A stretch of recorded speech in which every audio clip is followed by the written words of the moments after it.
साथियों, आज की इस महत्वपूर्ण प्रेस वार्ता में आप सबका स्वागत है। और आज हम एक बहुत ही गंभीर विषय पर, जो बिहार के आम जन को प्रभावित कर रहा है, लेकिन सीधे तौर पर प्रशासनिक भ्रष्टाचार और शीर्ष पद पे बैठे हुए लोग किस तरह से सत्ता का और प्रशासनिक अमले का दुरुपयोग करके भ्रष्टाचार करते हैं, अपने करीबियों को, सगे संबंधियों को फ़ायदा पहुंचाते हैं और लगातार साल दर साल ये काम करते रहते हैं। और किसी भी तरह का सवाल जवाब या सिस्टम में उनके जवाबदेही तय करने की कोशिश हो तो किस तरह से सिस्टम को कैप्चर कर लिया गया है, जहाँ पे कि ये सारी बातें बाहर तक नहीं आने दी जाती, उस पर यह प्रेस वार्ता है। देखिए, पिछले कुछ महीने से ऊर्जा विभाग बिहार का चर्चा में है और बिहार के ऊर्जा विभाग के जो प्रधान सचिव हैं और जो सीएमडी हैं, संजीव हंस, वो सुर्खियों में हैं। उनकी खूब चर्चा हो रही है। प्रवर्तन निदेशालय छापेमारी कर रहा है, कई सबूत मिले हैं, कई ऐसे मसले मिले हैं जिसके आधार पर अब तक बिहार सरकार को ज़रूर कोई ना कोई एक्शन ले लेना चाहिए था। लेकिन हम सब देख रहे हैं कि ऊर्जा विभाग के सीएमडी बड़े शान से उसी कुर्सी पर बैठे हुए हैं जिसको वो पिछले लगभग 4 साल से जिस पर विराजमान थे। उनकी सेहत पर ख़ास कोई असर पड़ा नहीं है और ऊर्जा विभाग और उसके सीएमडी पर तो चर्चा हो रही है। यहाँ तक कि उनकी पार्टनरशिप किसी नेता से थी, उसकी भी चर्चा हो रही है। गुलाब यादव नामक नेता से उसकी भी खूब चर्चा होती है। लेकिन बिहार के पॉलिटिकल सर्कल में एक एक आदमी को पता है कि आईएएस संजीव हंस की पार्टनरशिप अगर गुलाब यादव से थी तो उससे भी कहीं ज़्यादा मजबूत पार्टनरशिप उनकी एक और नेता से थी, जिस कारण से वो उस कुर्सी पर बैठे हुए हैं। और वो है उस विभाग के मंत्री, जिनमें पता नहीं कौन सी विलक्षण प्रतिभा है कि 1991 से लेकर आज तक पूरे बिहार में ऊर्जा मंत्री के पद के लिए कोई दूसरा योग्य आदमी मिल नहीं पाता है। ऐसी विलक्षण प्रतिभा देश में किसी और राज्य में आप ढूंढ के निकाल के हमको दिखा दीजिएगा तो मान जाएंगे। पूरे देश में कहीं पे भी 33 साल में अधिकांश समय, बीच में छिटपुट हो सकता है मिस हुआ हो उनसे, लेकिन लगभग 33 वर्षों से लगातार ऊर्जा विभाग एक आदमी के संरक्षण में है, कब्जे में है। ऊर्जा विभाग के सीएमडी पर आरोप लग रहे हैं, संजीव हंस की चर्चा हो रही है, लेकिन विभाग के जो मुखिया हैं, जिनको सही में जवाब देना चाहिए था, उनको लेकर पूरा सन्नाटा है, उनको लेकर कोई चर्चा नहीं करता। उनकी कई विशेष उनकी खासियतें हैं। उनमें से एक है कि वो बहुत लो प्रोफाइल रहते हैं, मीडिया में ज़्यादा बात ही नहीं करते हैं, तो ज़्यादा चर्चा ही नहीं होती, ज़्यादा सुर्खियों में बात ही नहीं जाती। लेकिन कमाल की बात है कि मीडिया और पॉलिटिकल एस्टेब्लिशमेंट भी इस बात को नहीं उठा रहा है। इस बात को नहीं उठा रहा है कि ये संजीव हंस के जिलाधिकारी के तौर पे पहला पदस्थापन जो था वो उसी सुपौल में था जिस सुपौल में 34 साल से विजेंद्र यादव लगातार विधायक हैं, जिस सुपौल के पूरे प्रशासनिक सिस्टम पे कंप्लीट कैप्चर किया हुआ है। कुछ भी ऐसा सुपौल में होता है जो उनकी मर्ज़ी के खिलाफ होता है तो वो विचलित से हो जाते हैं। कोसी में जाएंगे तो आपको एक एक आदमी ये बात बता देगा, दूर से वो चाहे कितनी भी सफ़ेद पोश छवि बना चुके हों, लेकिन उनकी असल में जो कारनामे उनके रहे हैं वो ऐसा है जिसके आधार पे कह सकते हैं कि भ्रष्ट अधिकारियों के एक तरह के रिंग मास्टर बने हुए। लंबी सूची है ऐसी। तो सुपौल में रहे पहले जिलाधिकारी के तौर पे पहले पदस्थापन के बाद, और पिछले लगभग 4 साल से ऊर्जा विभाग में है। आम तौर पे कोई अधिकारी 3 साल किसी विभाग में रह जाए तो कहा जाता है कि अब इसका ट्रांसफ़र कर दिया जाना चाहिए। ये विभाग के लिए भी और सोसाइटी एट लार्ज के लिए भी अच्छा है कि किसी को किसी विभाग का चार्ज ज़्यादा लंबे समय तक नहीं मिलना चाहिए। लेकिन विजेंद्र बाबू चार्ज में 33 साल से तरह तरह के आरोप लग रहे हैं। प्रीपेड मीटर से के नाम पर ऊर्जा विभाग में ठेका देने के नाम पर, ठेके के नाम पे जो किकबैक्स मिला है, जिसको लेकर सीएमडी की बात हो रही है, जो सीएमडी 4 साल से थे लेकिन जो लगभग 33 साल से थे, उनकी चर्चा नहीं हो रही है। हम आज इस प्रेस वार्ता में दरअसल संजीव हंस की बात कम करने वाले हैं और उनके बॉस की बात ज़्यादा करेंगे। तो आप लोगों में जो लोग इस उम्मीद के साथ आए थे कि संजीव हंस पर लगे आरोप में हम लोग कुछ इजाफा करेंगे, हम संजीव हंस पे लगे आरोपों में कोई इजाफा नहीं करने वाले हैं। हम संजीव हंस के जो बॉस हैं, उनके जो कारनामे हैं, जो उसमें से कई चीज़ें हैं जो पब्लिक डोमेन में नहीं रही है, उसको आपके समक्ष रखेंगे। तो एक कहावत आपको ध्यान में होगा, कहा जाता है रामचंद्र कह गए सिया से, ऐसा कलयुग आएगा, हंस चुगेगा दाना, कौवा मोती खाएगा। तो हंस दाना चुग रहा है, इस पर खूब हल्ला हो रहा है। कौवा मोती खा रहा है, हम ये आज आपको बताएंगे किस तरह से कर रहा है। मूल रूप से देखिए 2 तरह के आरोप हैं जिनको हम कागज़ों के जरिए जिनकी पुष्टि करेंगे। वो ये कि एक तो शपथ पर जब जब ज़रूरत पड़ी किस तरह से मंत्री जी ने बिल्कुल गैर जिम्मेदाराना ढंग से और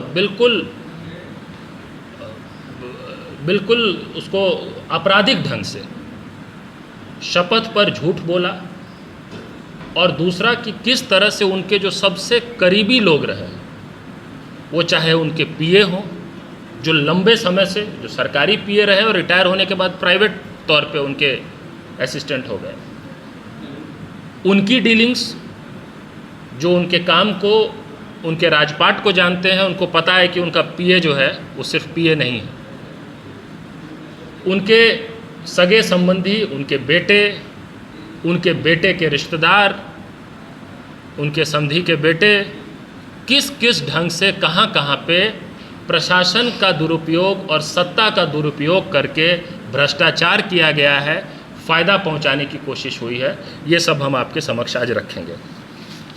तो दोस्तों देखिए, पहले तो मैं जो ज़्यादा खतरनाक, ज़्यादा चिंताजनक बात है उस पर मैं बाद में आऊँगा। पहले इनका एक जो ये था ना 2005 वाला, 1990 से विजेंद्र यादव जी सुपौल विधानसभा क्षेत्र से विधायक हैं, और आप जानते हैं कि जब चुनाव लड़ते हैं तो इलेक्शन कमीशन को डिक्लेरेशन दिया जाता है, जिनमें अब खुद पर मुकदमे और अपनी शैक्षणिक योग्यता से लेकर कई तरह की बातों को सार्वजनिक करना होता है। उन्होंने लगातार चुनाव दर चुनाव अपनी शैक्षणिक योग्यता को लेकर ये बताया कि वो भागलपुर विश्वविद्यालय से 1969 में उन्होंने स्नातक किया है विज्ञान में। ये 2005 का इलेक्शन डिक्लेरेशन है। 2005 में विधानसभा चुनाव हुआ था, आपको ध्यान में होगा। ये उस वक्त का इलेक्शन डिक्लेरेशन है जिसमें मंत्री जी ने, वो मंत्री भी लगातार रहे हैं, मंत्री जी ने ये कहा कि वो स्नातक विज्ञान है। 2005 में मैं इंटर कर रहा था, तो देखिए मैं जब इंटर कर रहा था उस वक्त मंत्री जी ग्रेजुएट थे, और जब मैं ग्रेजुएट हो गया तो मंत्री जी ने कहा कि वो दरअसल उन्होंने इंटर किया। तो 2020 में जब चुनाव लड़े मंत्री जी, तब उन्होंने बताया कि वो उनकी अधिकतम शैक्षणिक योग्यता जो है वो इंटर है। वो हर चुनाव में स्नातक बताते रहे, 2020 में इंटर हो गए। समय बढ़ता है, सबकी शैक्षणिक योग्यता बढ़ती है या रुक जाती है। आप लोगों के साथ भी ऐसा ही हुआ होगा। 10th के बाद आप 12th करते हैं, 12th के बाद इंटर, 12th के बाद आप ग्रेजुएट करते हैं, 12th के बाद तो इंटर सिर्फ अमित शाह करते हैं, 12th के बाद आप ग्रेजुएशन करते हैं। लेकिन यहाँ पे ग्रेजुएशन के बाद वो इंटर पास हो गए। इसी तरह से इसी 2005 के डिक्लेरेशन में देखिए एक है जो बहुत सनसनीखेज बात है। 1992 का एक मामला था, जिस मामले में कोर्ट ने मंत्री जी को वर्ष 2000 में भगोड़ा घोषित कर दिया, एब्सकॉन्डिंग। मंत्री जी एब्सकॉन्डिंग थे वर्ष 2000 से लेकर 2006 तक। और उसके बीच में 2005 में विधानसभा चुनाव में फिर से डिक्लेरेशन होता है। उसी 2005 के डिक्लेरेशन में ना वो उस केस का जिक्र करते हैं, वो एब्सकॉन्डिंग है, पुलिस उनको ढूंढ नहीं पा रही है, वो चुनाव ही नहीं लड़ रहे हैं, वो बिहार सरकार में मंत्री भी हैं और कोर्ट उनको भगोड़ा बता रहा है। तो ये इस तरह के कई मामले हैं। ये मैंने 2 आपको उदाहरण दिया है। आप लंबा बैठेंगे, लंबी बात करेंगे, हम आपको और उदाहरण दे देंगे कि जहाँ जहाँ पे किस किस ढंग से शपथ पर, ओथ पर गलत जानकारी दी गई है, जो अपराध है पूरी तरह से इस शीर्ष पद पे बैठे हुए व्यक्ति के लिए।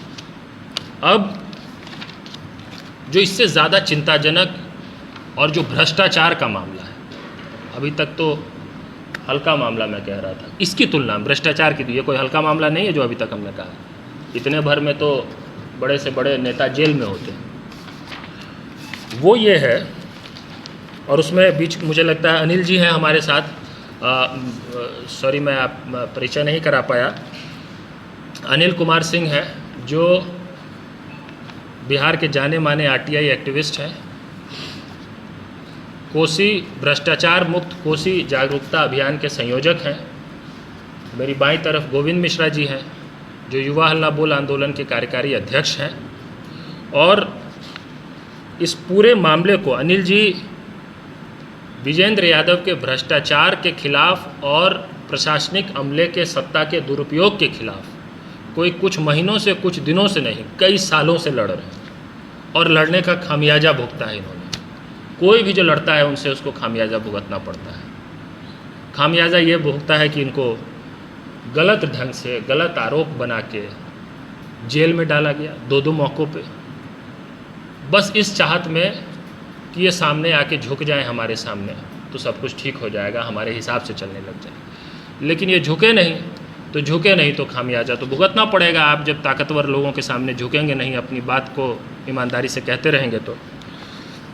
ये देखिए, सत्ता के दुरुपयोग के जो उदाहरण हैं, 3 उदाहरण आपके सामने मैं रखने वाला हूँ।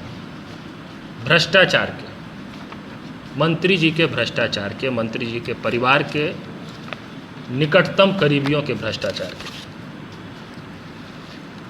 वीरेंद्र कुमार जी हैं जो मंत्री जी के पीए हैं, कागज़ पे वीरेंद्र कुमार उर्फ उनका जो जिस नाम से वो मशहूर है वो है विनोद भगत। आप में से कुछ लोग जानते होंगे, आप लोग पत्रकार हैं तो हो सकता है कि उनके थ्रू ही कभी कभी बात होती होगी। पहले तो वो सरकारी कर्मचारी थे, बाद में रिटायर होने के बाद प्राइवेट पीए हो गए। उनके साले साहब हैं अखिलेश्वर भगत। वो बिजली विभाग के सरकारी कार्यों का ज़्यादातर ठेका जो है वो उन्हीं को मिलता है।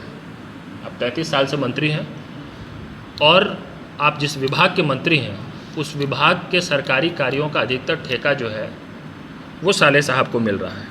पीए के साले साहब? हाँ, पीए के साले साहब को जी। उनका दूसरा साला है योगेश भगत, जो असल में विनोद भगत की जो कंपनी है उनके कर्ता धर्ता है। उनका अपना भाई जो है टुनटुन भगत, वो शराब कारोबारी रहे हैं। बिहार में शराब कारोबारी होना कोई उपलब्धि तो है नहीं, आप लोग जानते हैं। 21 मार्च 2024 को मैं आपको एफआईआर की कॉपी दिखाने वाला हूँ अभी। केस संख्या 68/2024, इस केस में वो गिरफ्तार हुए। विजेंद्र यादव जी प्रोहिबिशन डिपार्टमेंट के भी मंत्री रह चुके हैं किसी समय, ये चार्ज भी उनके पास था। और विनोद भगत जी के जो भाई हैं टुनटुन भगत, वो 21 मार्च 2024 को 68/2024 केस संख्या में गिरफ्तार हुए। मंत्री के पीए ने प्रशासन का दुरुपयोग कर, इसके अलावा ये तो मैं 2-3 अलग अलग बातें बता रहा हूँ ये, लेकिन ये सब पीए के परिवार से संबंधित है। फर्जी ढंग से ज़मीन की रजिस्ट्री करवाई गई, ज़मीन की रजिस्ट्री। अब उसका मुझे लगता है अनिल जी ही बताएं तो ज़्यादा अच्छा रहेगा। अनिल जी, ये जो पूरा जो ज़मीन का जो, तो आपको अनिल जी एक्सप्लेन करेंगे ये 3 मामले। एक जिसमें मंत्री विजेंद्र यादव के पीए से संबंधित, जो मंत्री जी के खासम खास हैं दूसरे जो हैं वो उनके बेटे विकास यादव से संबंधित, मंत्री जी के बेटे से संबंधित, और तीसरे मंत्री जी के बेटे नरेश कुमार, ये भी मंत्री जी के बेटे हैं। इन तीनों से संबंधित अलग अलग मामले हैं, भ्रष्टाचार के मामले हैं, वो अनिल जी अभी आपको एक्सप्लेन करेंगे जल्दबाजी। वर्तमान मंत्री विजेंद्र प्रसाद यादव जी सुपौल विधानसभा के 1990 से विधायक हैं और 1991 से वो बिजली राज्य मंत्री हैं। हम उसी क्षेत्र के एक मतदाता हैं, वह मेरे विधायक और मंत्री हैं। हम आपको ये जानकारी दे दें, 229C 1992 में अधीक्षण या अभियंता ने मुकदमा दर्ज किया गया विजेंद्र प्रसाद यादव पर, और विजेंद्र प्रसाद यादव 2000 में फरार घोषित हुए और 2006 तक फरार रहे। 2005 में जो नामांकन दाखिल किए उन्होंने तथ्य को छिपाया। विजेंद्र प्रसाद यादव के क्षेत्र में संजीव हंस की पहली पोस्टिंग 2001 में हुई डीएम के, यानी उनका 2001 से आज तक उनका रिलेशन है। विजेंद्र प्रसाद यादव के पीए एलपी चौहान थे और एलपी चौहान सुपौल में 2 बार डीएम बने और सुपौल में त्रिवेणीगंज थाना कांड संख्या के वह अभियुक्त हैं और 2001 से 2015 तक फरार रहे। विजेंद्र यादव के पीए फरार रहे, विजेंद्र यादव के स्वयं फरार रहे और विजेंद्र यादव के जो संजीव हंस है 2001 में, वो अभी प्रधान सचिव है। महेंद्र कुमार जो सुपौल में डीएम थे, वह उनके अभी बिजली विभाग में है। हमारा ये कहना है कि सुपौल में ये ट्रेनिंग सेंटर देते हैं करप्शन का और यहाँ पर ला करके वहाँ पर पोस्टिंग कराते हैं। हम 2 बात कहते हैं, विजेंद्र प्रसाद यादव के जो पीए है विनोद भगत, जिसका नाम है वीरेंद्र कुमार विनोद भगत, वह सुपौल का ही निवासी है। वीरेंद्र कुमार भगत के भाई, अपना भाई टुनटुन भगत, वह 2024 में जेल चले गए और उत्पाद के दारू के बिक्री करने में जेल जाना वो अंतिम प्रक्रिया, कितने लोग कम करते होंगे। टुनटुन भगत जो वीरेंद्र कुमार जो हैं, वह अपने नाम पर सुपौल नगर परिषद में ज़मीन लिए और जब उनका मोटेशन नहीं किया गया तो आप जानकर आश्चर्य होंगे कि तीसरे बार फर्जी डीड के आधार पर उन्होंने अपने ज़मीन का मोटेशन कराया। वीरेंद्र कुमार भगत जो हैं वो अपने पत्नी के नाम पर कंपनी चलाते हैं। वीरेंद्र कुमार भगत के मुरलीगंज के ससुराल है, वो 2 साले जो पूरे के पूरी ठेकेदारी करते हैं, बिजली विभाग का पूरा ठेकेदारी करते हैं। अब विजेंद्र प्रसाद यादव के लड़के हैं नरेश कुमार जो शिक्षक है। विजेंद्र प्रसाद यादव के 3 लड़के हैं, सेकेंड लड़का है वह शिक्षक है। वह सुपौल में ज़मीन लिया, सरकारी ज़मीन, जिस ज़मीन पर डीएम सुपौल ने ही, समाहर्ता सुपौल ने ही एडीजे फर्स्ट में न्यायालय में मुकदमा दर्ज किया गया और उस ज़मीन का मोटेशन के लिए जब दाखिल किया गया, जब आरओ राजस्व अधिकारी ने आपत्ति दर्ज किया गया 9 जुलाई को, तो 11 जुलाई को सुपौल डीएम ने उस राजस्व अधिकारी के खिलाफ, स्नेहा कुमारी के खिलाफ 4 आदेश पास किए उनके खिलाफ, और उसके बाद तब भी नहीं किए तो 12 तारीख को उनका वेतन रोकते हुए उनके खिलाफ विभागीय कार्रवाई की धमकी दिया गया और 13 तारीख को उनको हटा करके जो सीओ, वर्तमान सीओ गुच्ची कुमारी, उसको प्रभार दे करके ज़मीन का मोटेशन कराया नरेश कुमार के नाम पर, जो बिहार सरकार की ज़मीन है। और उसी नरेश कुमार वही ज़मीन जब दूसरे लोग लिए 6 आदमी, तो एक का मोटेशन रिजेक्ट हो चुका है, 4 का पेंडिंग है और उनका बेटा का नॉमिनेशन हुआ। हमारा सिर्फ इतना ही कहना है कि बिजली विभाग की जो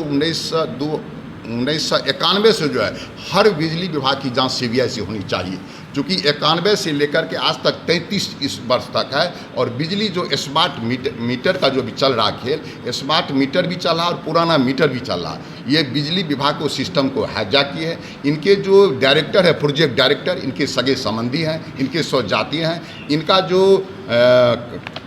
जो सीआर के कंपनी का जो अन्य पदाधिकारी है, सब इनसे मिले जुए हैं। संजीव हंस वह सुपौल में डीएम रह चुके हैं। महेंद्र कुमार जो एमडी हैं वह सुपौल में रहे। बिजली विभाग एक फोकस है जो जनता से जुड़े हुए, किसी मामले को यह बाहर जाने नहीं जाता। हम चाहते हैं कि भारत सरकार इसकी सीबीआई की जांच, चूँकि केंद्र की भी पैसा आती है। बिजली विभाग का हर सिस्टम गड़बड़ है। आप देखे होंगे पोल में करोड़ों का घोटाला हुआ है। पोल का जो है बीच में जो उसका डैमेज है, रड रहता है, वह बहुत डैमेज किया रहता है। जितना ये तार है, ये तार जो अगर चल रहा है, ये 3 साल में ही खराब होता है। जितना मीटर लगाया हुआ वह मीटर खराब होता है। और जितने कंपनी है, ये अडानी कंपनी भी स्मार्ट मीटर का काम कर रहा है, अडानी कंपनी भी बिहार में। और आप ये जान लीजिए कि बिजली विभाग का जितना काम है वह वीरेंद्र भगत, जो विनोद भगत का, उनका मोबाइल को अगर आप चेक किया जाए, तमाम प्रशासनिक पदाधिकारी को वह उस मोबाइल से वह करते हैं और टोटल सिस्टम अपने को हाईजैक किया।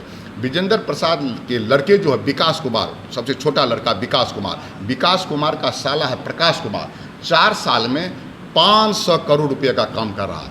पथ निर्माण विभाग, ग्रामीण कार्य विभाग, और हम आपको दावे के साथ मेरे पास प्रमाण है, जिसमें वह टेंडर डालता है उसमें दूसरा आदमी टेंडर डालता है तो वह टेंडर को इनवैलिड वित्तीय होता है, एक तकनीकी होता है। तकनीकी बीट में अयोग्य घोषित कर देता है, मात्र इनके और इनके दो पार्टनर है, इनका वैलिड होता है और इनको काम मिलता है। जिसमें टेंडर डाल दिया प्रकाश, वह कैलाश प्रसाद यादव कंस्ट्रक्शन कंपनी है, कैलाश यादव का, वह उनका लड़का है, और जिसमें वह टेंडर डालता है दूसरा आदमी का अयोग्य हो जाता है। ये होता है। जो पदाधिकारी सुपौल में विजेंद्र प्रसाद यादव का इच्छा रखता है वह 3 साल रहता है, जो नहीं रखता है वह 6 महीना चला जाता है। विजेंद्र प्रसाद यादव, हम कहते हैं कोसी परमन, ये संजीव हंस फर्स्ट पोस्टिंग सुपौल में था, दूसरी पोस्टिंग सहरसा में हो गया, जो हम सहरसा से सुपौल हुए हैं। संजीव हंस मधुबनी में कैसे दोस्ती हुआ गुलाब यादव से जान लीजिए।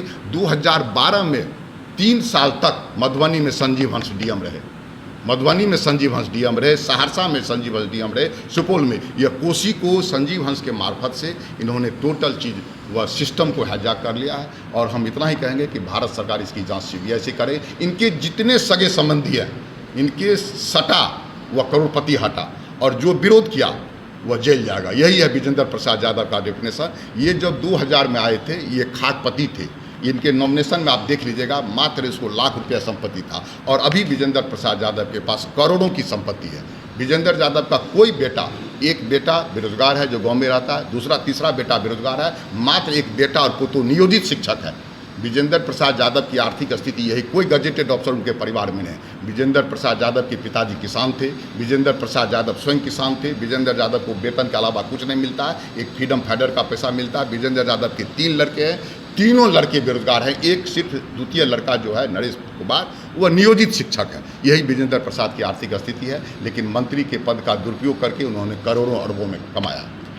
देखिए, बस इसको आखिरी बात यह है और मांग के तौर पे कि ईडी की जांच ऊर्जा विभाग के सीएमडी की हो रही है, और अगर ईडी की जांच सिर्फ सीएमडी तक ही सीमित रह जाए और 33 वर्षों में अधिकतर समय ऊर्जा विभाग जिनके चार्ज में रहा उनकी जांच नहीं होती, उनसे पूछताछ नहीं होती है, तो ये जांच भी एक तरह का आईवॉश ही है, छलावाई है। तो हमारी स्पष्ट मांग है, कई कागजात हैं जिसके आधार पर यह स्पष्ट होता है कि मंत्री जी के परिवार, उनके बेटे, उनके करीबी लोगों ने गलत ढंग से, फर्जी ढंग से सत्ता प्रशासन का दुरुपयोग करके ज़मीन की खरीदारी की। ऊर्जा विभाग के जो ठेके दिए गए उसमें किकबैक्स मिले। कुछ की जांच ईडी कर रही है, कई है जिनकी जांच अभी भी नहीं हो रही है। हमारी मांग है कि इसकी स्वतंत्र जांच हो, और जांच स्वतंत्र तभी हो सकती है जब मंत्री विजेंद्र यादव अपने पद से इस्तीफा दें। वो जिस पद पे हैं, जितने ताकतवर पोजीशन में हैं, अगर उस पर वो बने रहेंगे तो स्वतंत्र जांच संभव ही नहीं है। तो हमारी स्पष्ट मांग है कि जितने भी आरोप हैं उनकी स्वतंत्र जांच हो, और तब तक के लिए मंत्री अपने पद से इस्तीफा दें। मुख्यमंत्री नीतीश कुमार ये सुनिश्चित करें कि अगर वो सही में सुशासन का ढिंढोरा पीटते हैं, कहते हैं कि न किसी को सज़ा होगी और न कुछ होगा, तो कम से कम अपने मंत्री से इस्तीफा ले और उनकी स्वतंत्र जांच करवाएं। धन्यवाद।